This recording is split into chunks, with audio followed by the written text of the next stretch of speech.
बिस्मिल्लाहिर्रहमानिर्रहीम। अस्सलाम वालेकुम। मैं रिज़ीन हैदर मज़हर हूँ और आप मेरा ये वीलॉग देख रहे हैं। नाज़रीन, एक लंबे अरसे के बाद आज आपकी और मेरी मुलाकात हो रही है इस वीलॉग के ज़रिए। ये जो आपका और मेरा तस्वीर और आवाज़ की दुनिया का एक साथ है, ये कुछ अरसा मुनक़ता रहा। आपको पता है कि किस तरह से फ़स्तायत हमारे मुल्क में चल रही है और आज़ादी इज़हार राय पर मुकम्मल तौर पर जो है वो कदगनें लगाई जा चुकी हैं। कोई शख्स बात नहीं कर सकता। तो ये मेरा और आपका जो राब्ता मुनक़ता हुआ, ये उसी की एक कड़ी थी, जिस वजह से मैं आपसे मुसलसल बात नहीं कर पा रहा था। लेकिन आज से जो है वो इंशाल्लाह रोज़ाना आपकी और मेरी मुलाकात हुआ करेगी इस वीलॉग के ज़रिए।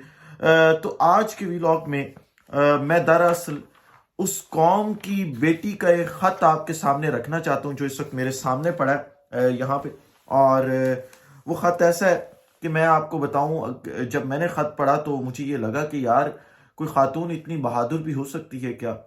क्या कोई ख़ातून इतनी मजबूरियों के बावजूद, इतने जुल्म और जबर के बावजूद इस तरह से डट के खड़ी हो सकती है? ये वो तमाम सवालिया निशानात हैं या सवालात हैं जो मेरे जहन में इस वक्त चल रहे हैं। और हो सकता है कि आप जब ये ख़त सुने आखिर तक, तो आपके जहन में भी कई एक सवालात जो है वो जन्म लें और आप भी ये सोचने पर मजबूर हों कि क्या मशरकी मुआशरे के अंदर कोई खातून इतनी मजबूत, इतनी स्ट्रांग हो सकती है या नहीं। ये ख़त किसी और का नहीं, बल्कि थंबनेल से भी आपको मालूम हुआ होगा, टाइटल से भी आपको पता चल चुका होगा, सनम जावेद खान का ख़त है। मेरे ज़ाती तौर पर सनम जावेद खान और फलक जावेद खान जब ये पीटीआई की गैदरिंग्स में जाती थी, ख़ास तौर पर ज़मान पार्क के बाहर होती थी या कहीं पर भी बाकी ये आती जाती थी, तो मेरे इख्तलाफात थे इनके साथ।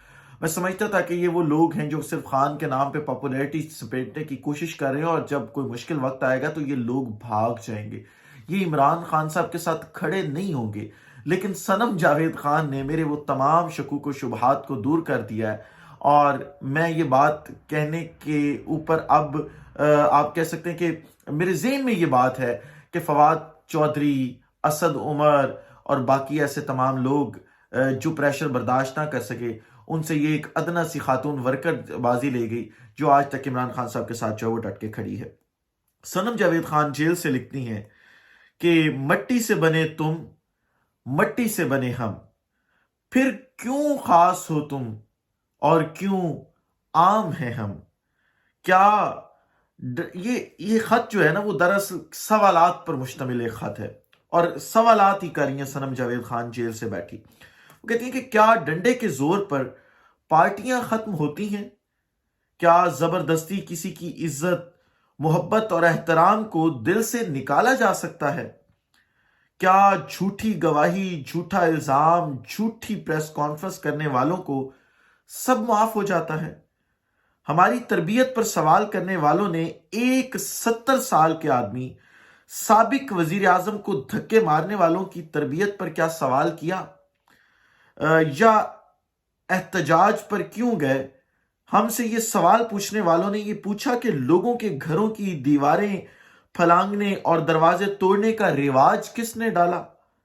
क्या हमारी जुबान पर सवाल करने वालों ने ये पूछा, क्योंकि मुसलसल सनम जावेद खान की जुबान पर कहा जाता था कि बहुत तीखा बोलती हैं, बहुत सख्त बोलती हैं, तो लिखते हैं कि क्या हमारी जुबान पर सवाल करने वालों ने ये पूछा कि ये कैसा आजाद मुल्क है कि जहां मर्जी से बात करने की भी आजादी नहीं। मेरी जुबान मेरी मिल्कियत है, किसी की जागीर नहीं। मेरी जुबान मेरी मर्जी।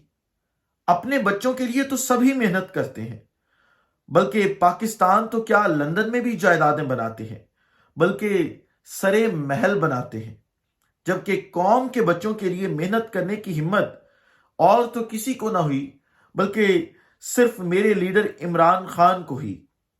कहते हैं कि उसने हमें बदतमीज बनाया, बोलना सिखाया, सवाल करना सिखाया। तो क्या तुम्हें गूंगी, बहरी और अंधी कौम चाहिए थी जो हर बात पर यस सर कहती रहे? कहते हैं उसकी वजह से औरतें घरों से निकली, यानी इमरान खान साहब की वजह से औरतें घरों से निकली। तो तुम क्या 50% से जायद आबादी को घर में कैद रखना चाहते थे? क्योंकि इस वक्त पाकिस्तान में तकरीबन 53-54% खातीन है। तो उसके हवाले से कहती है कि क्या तुम उस आबादी को घर में कैद रखना चाहते थे? عورت کے بولنے اور گھر سے نکلنے سے اتنا ڈر کیوں؟ 70 سال کی بادشاہت کو چند عورتوں سے اتنا خطرہ کیوں؟ میں ہمیشہ سوچتی تھی کہ کیوں خان صاحب اس قوم کے لیے خوار ہو رہے ہیں، وہ کیوں ان لوگوں کے لیے اتنی محنت کر رہے ہیں، وہ کیوں اس قوم کو شعور دینا چاہتے ہیں، وہ کیوں اس قوم کو اپنے حق کے لیے بولنا سکھانا چاہتے ہیں، وہ کیوں باہر اپنے بچوں کے پاس نہیں جاتے، انہوں نے آسان اور آسائش کی زندگی کیوں نہیں چنی، وہ کیوں اس ملک میں بیٹھے ہیں، وہ کیوں اس ملک کو آزاد دیکھنا چاہتے ہیں۔ مگر آج مجھے اندازہ ہے کہ آزادی ایک نعمت ہے۔ اپنے حق کے لیے لڑنا کتنا سکون دیتا ہے۔ یہ ملک بہت قربانیوں کے بعد ملا ہے، ایسے ہی تو کسی کے رحم و کرم پر نہیں چھوڑ سکتے۔ آج مجھے فخر ہے کہ چاہے جیسے بھی حالات ہوں، میرا لیڈر میرے ملک میں بیٹھا ہے۔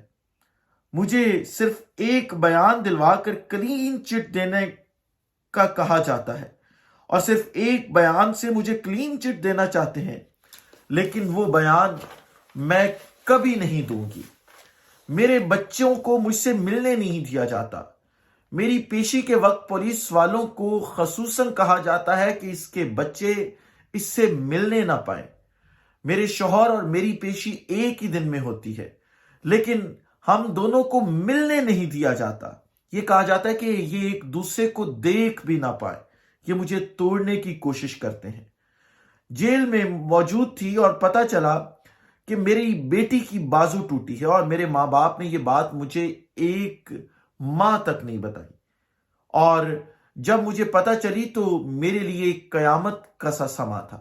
لیکن جیل میں موجود باقی تمام لیڈی ورکرز نے میری ہمت باندھی اور مجھے سہارا دیا۔ مجھے امید ہے کہ ہم سب لیڈی ورکرز کی قربانیاں رائے گاہ نہیں جائیں گی۔ یہ نظام ضرور بدلے گا۔ ہمارا لیڈر سرخرو ہوگا۔ ہمارے ملک میں آئین کا بول بالا ہوگا۔ چادر اور چار دیواری کا تقدس پامال کرنے والے قانون کے کٹہرے میں ہوں گے۔ اور پھر آخر پہ وہ لکھتی ہیں کہ انشاءاللہ قائد کا پاکستان پھر سے روشن ہوگا۔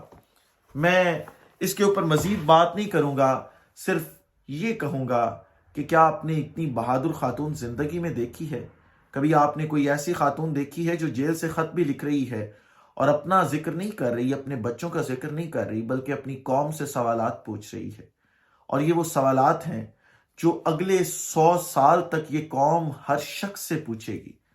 یہ وہ سوالات ہیں جو اگلے 100 سال تک قوم کے ذہنوں سے نہیں نکل پائیں گے۔ آپ الیکشن کروا لیں گے، آپ نئی حکومت بھی بنوا لیں گے، اور آج عطا تارڑ صاحب نے کہا تھا کہ اگلا وزیر اعظم رائیونڈ سے ہے۔ ٹھیک ہے، آپ کو گارنٹی دے دی گئی ہوگی، آپ وزیر اعظم بھی بن جائیں گے، لیکن کیا یہ قوم آپ کے لیڈر کو، آپ کے اس لیڈر کو جو اقتدار میں آنے کے لیے پاکستان آتا ہے اور باقی عرصہ باہر گزارتا ہے، اپنا وزیر اعظم تسلیم کرے گی؟ اسی لوگ سے اجازت دیجیے۔ اپنا خیال رکھیے، اپنے کے لوگوں کا خیال رکھیے، وطن عزیز پاکستان کا خیال رکھیے۔ اس وطن عزیز پاکستان کا اور آپ تمام لوگوں کا اللہ حامی و ناصر ہو۔ پاکستان زندہ باد۔